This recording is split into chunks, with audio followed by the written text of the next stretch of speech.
Hey everyone, welcome back to Code with me. In today's session, we're diving into one of the most important concepts in programming, modular design in C. Imagine you're building a large project, like designing a car. You wouldn't build the entire car as one giant piece. Instead, you'd create different parts, an engine, wheels, seats, and then assemble them together. The same applies to programming. Instead of writing one massive program, we break it down into modules, smaller, manageable parts that make our code more organized, reusable, and easy to debug. All right, let's start with the basics. What is modular programming? In modular programming, we break our program into separate functions and files, each handling a specific task. This approach has three main benefits. 1. Readability. The code is easier to understand. 2. Reusability. We can use the same function in multiple programs. 3. Maintainability. If there's a bug, we can fix it in one module without affecting the entire program. To implement modular programming in C, we need to understand header files and function prototypes.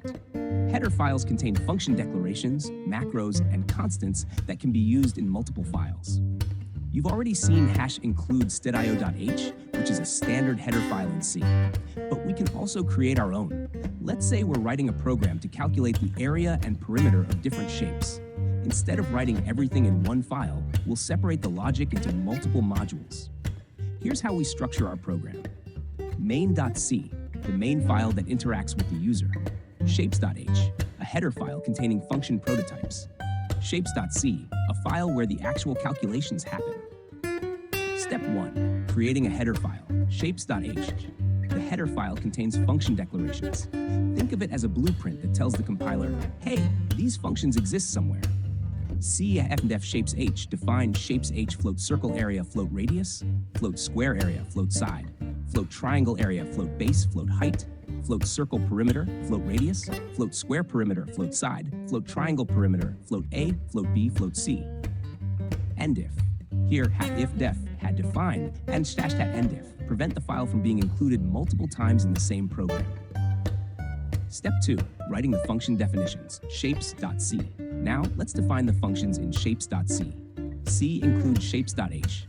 Include math.h for using the constant MPI float circle area, float radius, return MPI to radius, float square area, float side, return side, float triangle area, float base, float height, 0.5 to base height, float circle perimeter, float radius, return 2 to MPI to radius, float square perimeter, float side, return 4 to side, float triangle perimeter, float A, float B, float C, return A plus B plus C.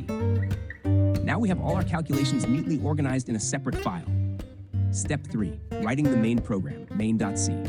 Now in our main program, we include the header file and call these functions. C includes stdio.h, include shapes.h, int main, float radius, side, base height A, B, C, printf, enter radius of the circle, scanf, cent f, and radius, print circle area radius, print circle perimeter, centbot 2f, circle perimeter, radius. Printf, enter side of the square, scanf, cent f, and side, print square area, centbot 2n, square area side, print square perimeter, centport side, print and enter base and height of the triangle, scanf, cent f, and base and height, triangle area, base height, printf and enter 3 sides of the triangle, scanf, cent f, and A and B and C, printf triangle perimeter, centpot 2f, triangle perimeter A, B, C, return 0. Step 4. Compiling multiple files. Since our code is split across multiple files, we need to compile them together. Instead of gcc main.c, we use gcc main.c shapes.shapes. This tells the compiler to combine both files into one executable program. Step 5. Using Makefiles. For larger projects, manually compiling multiple files can be tedious.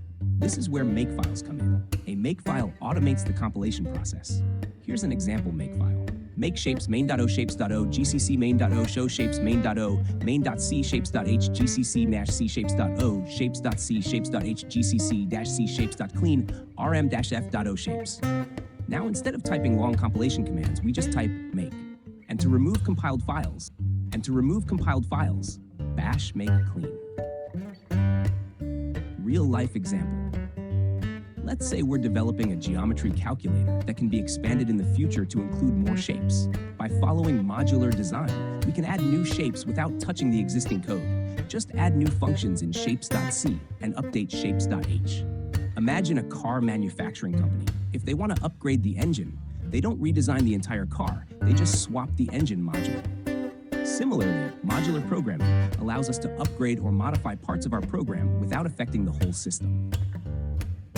If you found this lesson helpful, don't forget to like, share, and subscribe to Code with Me. See you in the next one.